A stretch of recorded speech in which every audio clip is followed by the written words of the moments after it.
My golden child sister snatched my laptop at Thanksgiving dinner to publicly humiliate me. Instead, she accidentally showed our entire family my $12 million bank account. That was the exact moment their secret free ride ended forever. You see, I was the classic invisible glass child. When Rachel was born, our house became a sterile bubble. If I even sneezed, I was shipped off. I brought home a perfect 1,600 SAT score, but Mom shushed me because Rachel was studying.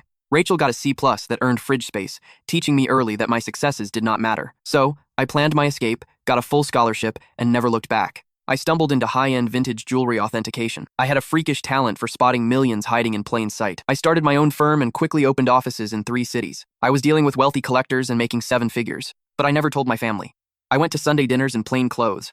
I let them think I was a broke clerk at an antique shop. Rachel would flaunt her cheap watches and tell me to get a real job.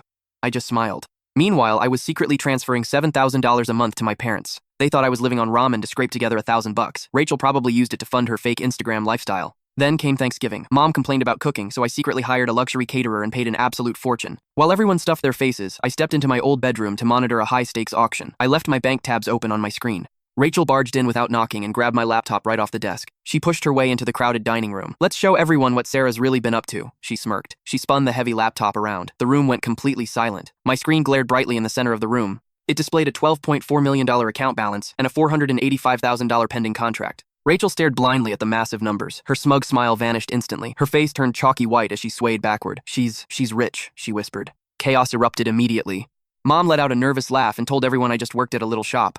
I stood up slowly from the doorway. I deliberately smoothed out my plain cashmere sweater. It actually cost more than their monthly mortgage. "Actually, Mom, I own the largest authentication firm in the Midwest," I said. "I authenticate pieces worth millions." My uncle started coughing wildly. Dad dropped his fork. Mom's face turned bright purple as she knocked her chair backward. "You have millions and you let us struggle?" Mom screamed. "Struggle?" I fired back. "I send you $7,000 every single month." Rachel started sobbing hysterically and demanded a $2 million trust fund. Dad yelled that I owed them for raising me. I looked around at the selfish people who ignored me my entire life. They missed every graduation. They missed every award. Now they felt entitled to my bank account. I reached calmly into my pocket and pulled out my phone. I opened my banking app and permanently canceled their monthly transfer right in front of their eyes. Mom gasped loudly like I had just slapped her.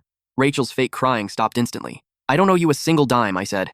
I grabbed my Hermes bag and walked straight out the front door. My phone blew up with hundreds of angry texts. Rachel posted a massive Facebook rant about my toxic wealth. They even showed up at my corporate office on Monday morning to demand a beach house. I didn't even argue. Watching my mother get dragged out of my building by security was incredibly surreal.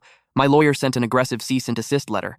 That finally shut them up. For the first time in my life, I can actually breathe. I am finally living authentically. I don't have to hide my success to protect their fragile egos anymore. Oh, and to Rachel, that Cartier bracelet in your latest post is a terrible fake.